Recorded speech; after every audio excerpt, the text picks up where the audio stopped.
You ever wonder what exactly these are for? Barrel of monkeys. Well, do you know how to play?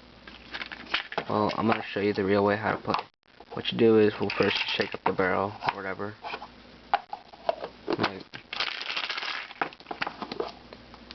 And you dump them all out.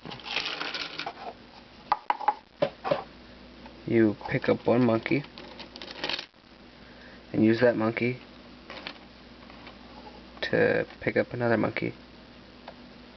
And then you use these, and then you pick up another monkey.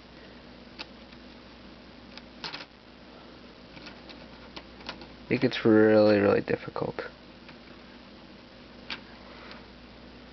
Oh, looks like I got double. 1, 2, 3, 4.